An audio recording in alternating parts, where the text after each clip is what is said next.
And she said, I feel it on the inside of my calf where I feel that discomfort. And I said, oh, that's cool. So I kept going, and then I did the medial side of the scar and worked toward there. That didn't really stir anything up for her. And then as I went down that scar a little further, then she's like, oh, that makes me feel that spot on the inside of my calf too. Welcome to the Fascia-Informed Therapist podcast, designed for health and wellness practitioners interested in fascia science. I'm Amy Mayer, occupational therapist, practice owner, author, and educator with more than 30 years of experience using fascia techniques across many settings. Each episode brings practical insights and thought-provoking conversations to help you expand your skills and better serve your clients. Let's get started. Hi, this is Amy, and this is another edition of the Fascia-Informed Therapist. Today I'm going to talk about a case. And I've been getting new people on my schedule due to some things going on with the scheduling with my other therapists and some changes that are going on. I've taken new clients, and I said I wasn't going to do that. I was trying to use this year to wind down, but it has been really fun taking new clients and having some new issues to problem solve through. And not that my other clients, because they're all my age and up pretty much, don't bring me new things, because we're all aging and living life and have stuff, right? Most of my clients are pretty much trying to just stay as well as possible. But this particular client came in at the recommendation of her physician. The physician, who was a primary care type physician, recommended that she go see somebody who knows something about fascia, because she said it's got to be something in the fascia. I was thrilled, number one, to hear a physician telling a client about her fascia, and then two, for that physician to know I exist and send her to me. That made my day, totally made my day. So this particular client has been to a multitude of physicians and surgeons and therapists over the past almost 2 years, trying to sort through this problem of tension and discomfort in her leg. And this client had a knee replacement. The knee replacement didn't go well. I think a wrong size, not quite in the right place, something like that. And then a second surgeon said, yeah, we need to take that one out and put a new one in. So they went right in through the same scar, opened her up that way, and put the knee replacement now. And the knee replacement seems to be functioning well.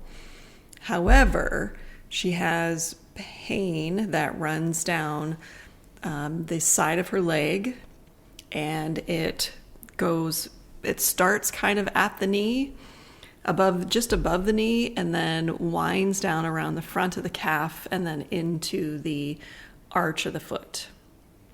And she says, I don't feel pain really. What I feel is this tension and discomfort, like it's pulling through that line. And she said it's annoying, but she won't say I have pain, which makes it interesting and very probably hard for a lot of practitioners to wrap their head around what she's trying to tell them. But when I hear tension and discomfort, I definitely think fascia. It's a fascia problem because of all those unmyelinated nerves that are embedded within the fascia. It tends to give that weird discomfort, but yet or that weird deep ache. But she does have this specific line, so there could be nerve involvement as well. She had gone to one surgeon. No, she went to was it a physiatrist? I don't know. There were so many doctors, and I don't have everything up in front of me. I'm kind of going from memory. One doctor said, oh, that pain has to be coming from your spine. Has to be. From their view of the body. And so they did an injection into that area to try and calm that down, and it didn't work. Didn't work. And she said, my gut told me it wasn't coming from up there, but that's what they told me it was, and they're the experts. Okay, so she did it. It didn't work. And then they wanted to try another one, and she said, no, I do not want to do that again. She went to different PTs to try and work on the knee and wasn't finding a lot of luck. And then she also told me, I feel like I have this weird squeezing sensation that goes above and below my knee. It's like somebody wrapped something really tight around my knee underneath the skin. And it's just sometimes it'll squeeze a lot and it'll really bother me. But and that is a common phrase, the whole idea of the wetsuit under the skin. So she described that pretty perfectly. And I've seen that with knee replacements a lot, but usually higher where they put the tourniquet. People report that squeezing circumferential sensation around their leg. So she's really got two issues then. She's got that squeezing around the knee itself. I don't think it was tourniquet because it's too low. It's not above the knee on the thigh. And then she's got this line of tension and discomfort that wraps around the front of her calf. And again, going back to she wouldn't say pain, but she was saying it stops me from doing things. It's debilitating. And this is a very active woman. She's very fit, plays the pickleball and does all those things and just really wants to get back to being who she was. And she told me, and I mean, she just kind of looked at the ground, shaking her head. She's like, I wish I never would have been talked into getting my knee replaced at all. I wish I would have found something else to do to deal with the pain that I was having. And I wish you could as well, but of course we cannot go back. The other thing that I found when I evaluated this client was her posture. Her posture overall wasn't, way super off, but her feet, her ankles, and her knees were very, very off. She's very rotated onto the instep. Her knees are very rotated in, especially the knee on the side of the knee replacement. And I was explaining to her that when you have a joint like the knee that's a hinge joint, and every step you take, you're walking on it with it turned, it's like driving the car that's out of, the wheels are out of alignment. I said, your fascia is going to have to create extra stability to keep it going for you. And it just really kind of makes me crazy that they'll go ahead and replace the whole knee, but they're not going to look at how are you using your body. And not that necessarily would have stopped the knee replacement, but it to me, and I know I've said this before on the podcast, it's like doing carpal tunnel surgery on somebody, but never telling them about ergonomics. It just doesn't make sense. It doesn't make good sense. And it is a function of, in healthcare, we've gotten to really specific specialized roles in healthcare, and people aren't zooming out and looking at the big picture. And as we were talking about that, she said, yeah, the first knee surgeon actually did not look at anything but her knee. And then the second one, actually, she said, he looked at my hips and he looked at my knees and he looked at my ankles, and he didn't tell her to do anything different, but at least he did look at them because they are part of the bigger picture. So that's, in my mind, that's progress. That's great. So we talked about posture. I gave her some the alignment squat video that I have And if you haven't seen that, that's on the Mere Wellness YouTube website. But that teaches people how to do gentle squats and thinking about alignment first, and very, very subtle, helping to create very subtle changes. And she came back for her second visit feeling a heck of a lot better, and I'll get to what I did, and she asked for more. What other exercises can I do? Because I feel like this is helping. And after our third visit this last week, she sent me an email back and she said, Amy, I feel like I have hope. There is hope. Your methods are giving me hope. And I'm choking up right now because that's what makes me do what I do, and it makes me want to share it with everybody else so that hopefully you can go do it too and make those kind of differences in people's lives. Okay, so what did I do in terms of fascia targeting approach, manual therapy type stuff with her? Fascia offers a more complete view of the body and how we can support function and healing. In the Occupational Therapy Practitioner's Guide to Fascia-Informed Practice, I help you explore the powerful role of fascia in everyday client care. Through my live and online courses, you'll gain practical hands-on skills you can use right away. Explore fascia, integrate skills, transform care. Visit fascia-informed.com to learn more and start your journey today. The first thing I did on the first visit was really just trying to soften up everything around the knee. It's got to be coming, in my mind this has got to be coming from the knee. So I worked toward the knee to try and to take some tension, to take some slack out of the fascia. And after she got up, she's like, well, yeah, I guess that calf feels a little bit lighter on the outside where you worked and maybe a little heavier on the inside. And I told her, if it starts to ache or do anything, here's what you can do, and gave her all the homework type stuff. And then when she came back the next time, she said, yeah, I really didn't have any discomfort for like 5 days. And then it started to come back again. And I was like, oh, okay. And she was leaning towards, darn it, it came back. And I had to readjust her expectations and say, well, let's look at it this way. You had 5 days without any discomfort. Have you had 5 days without any discomfort in the last 2 years? Well, no. Okay, then we know we're on the right track. We know it's possible for you to have less discomfort.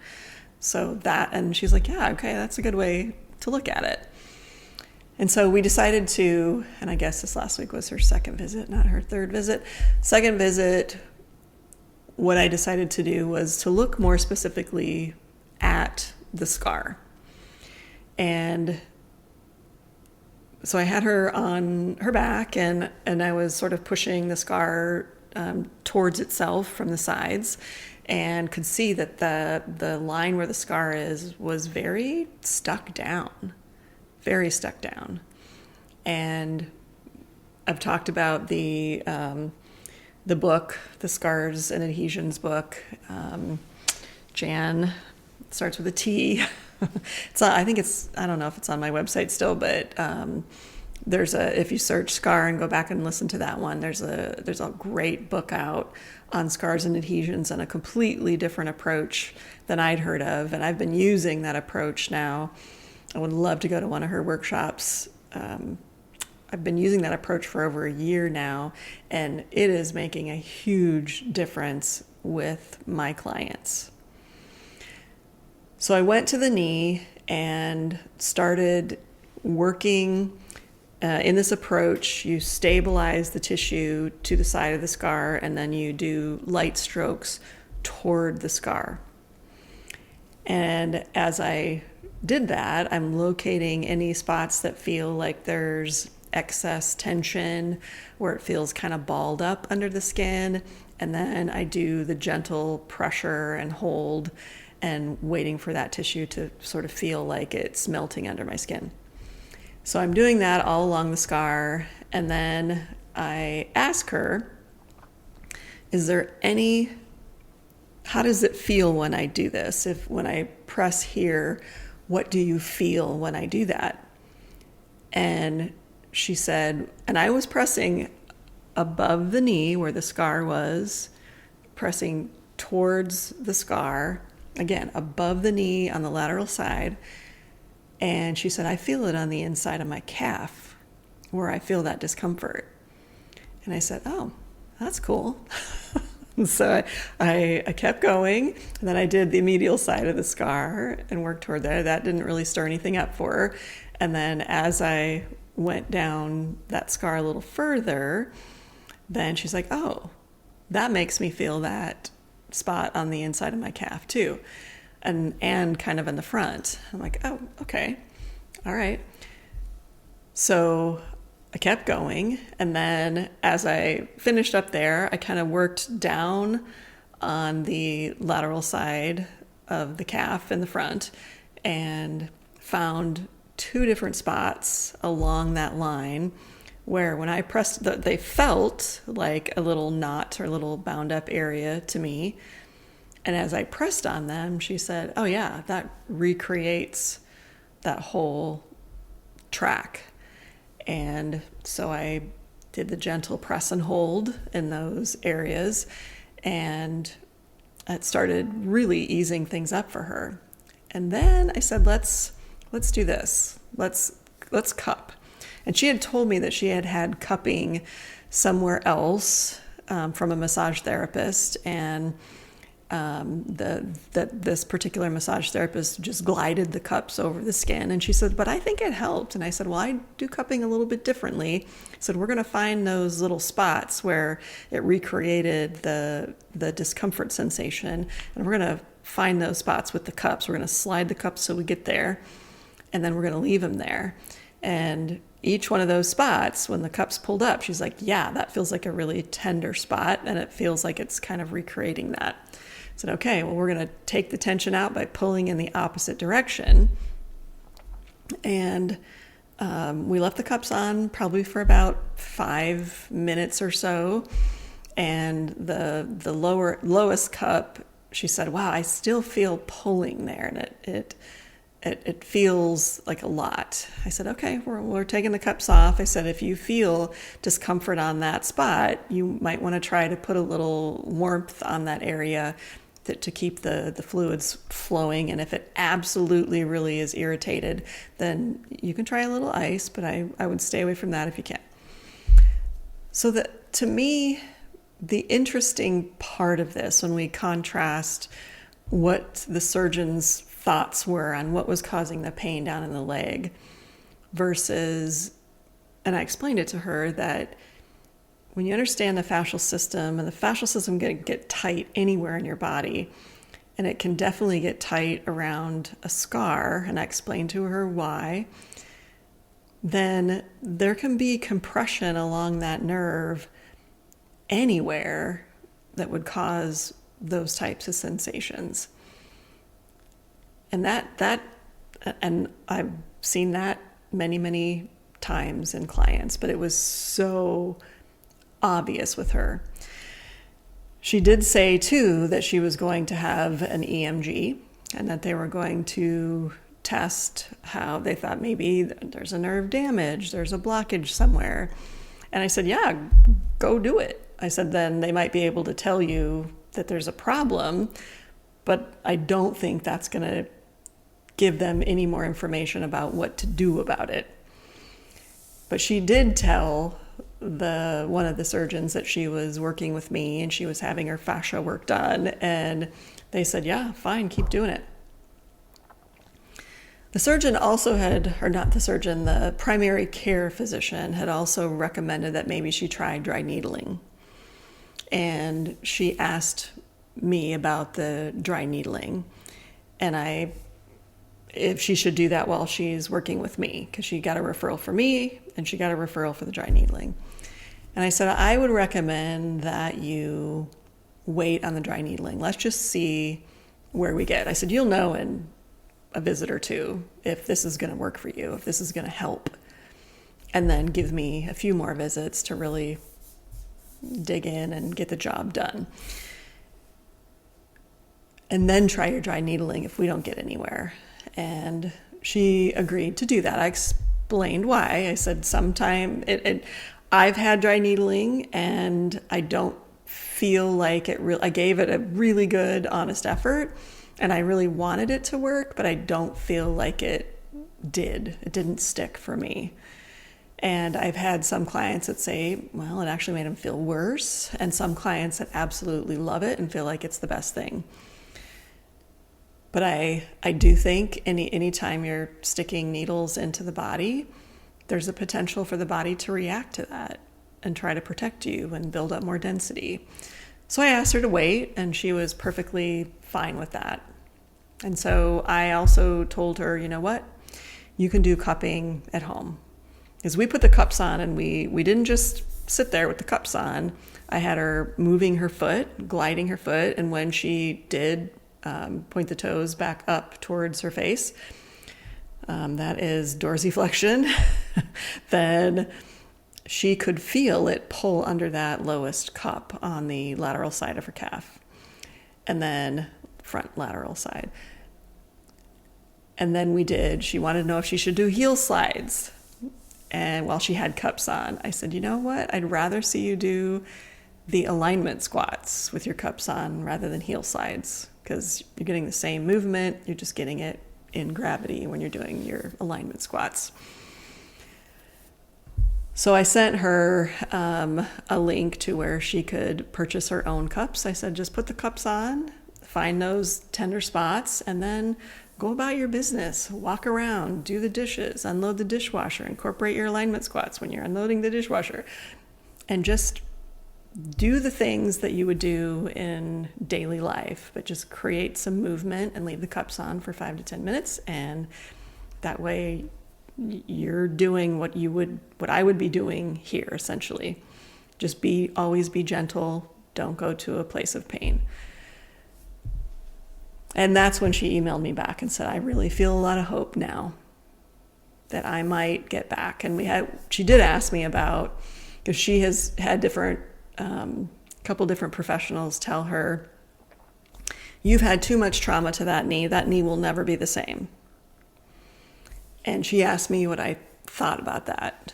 And I said, okay, they have a point. That knee has experienced a lot of trauma with the 2 knee replacements and the pain that you had before that.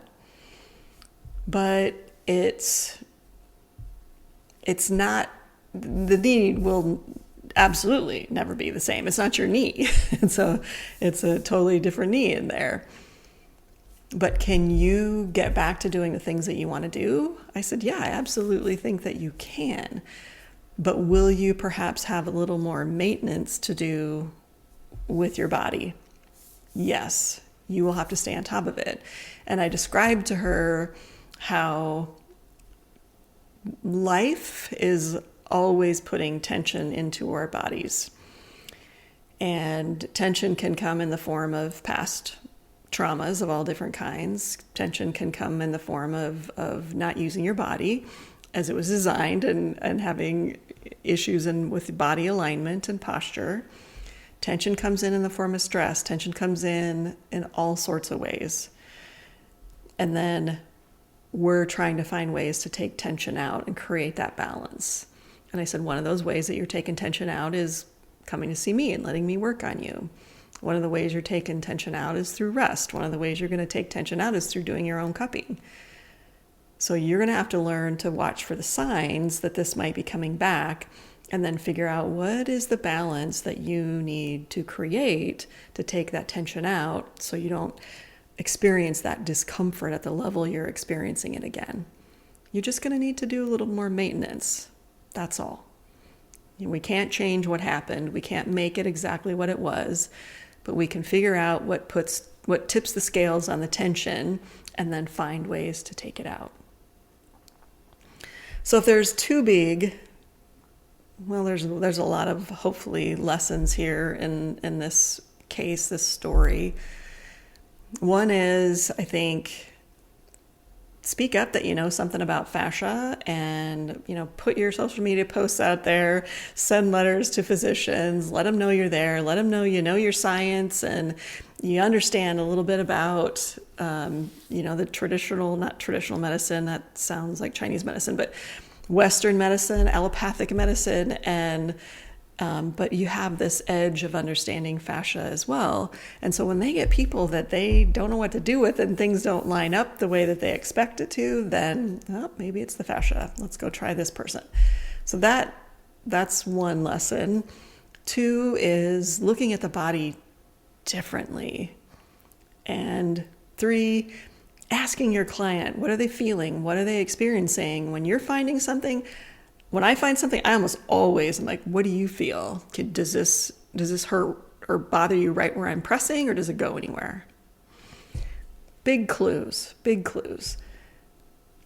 Giving your clients things they can do themselves and educating them about their body and tension coming in and how do we get tension out, and finding that and giving them hope. There is no better feeling than to give somebody a new way of looking at their body, and that actually gives them hope that they can have some control over their future, and their future can be a little bit brighter. So thank you for listening. Thank you for learning about fascia. Thank you for doing what you do for your clients every day. Have a great day. You've been listening to the Fascia-Informed Therapist podcast. Be sure to subscribe so you don't miss new episodes. And if you'd like to go deeper, check out my continuing education courses, both online and in person. You can find them at fasciainformed.com. Thanks for listening, and I look forward to next time.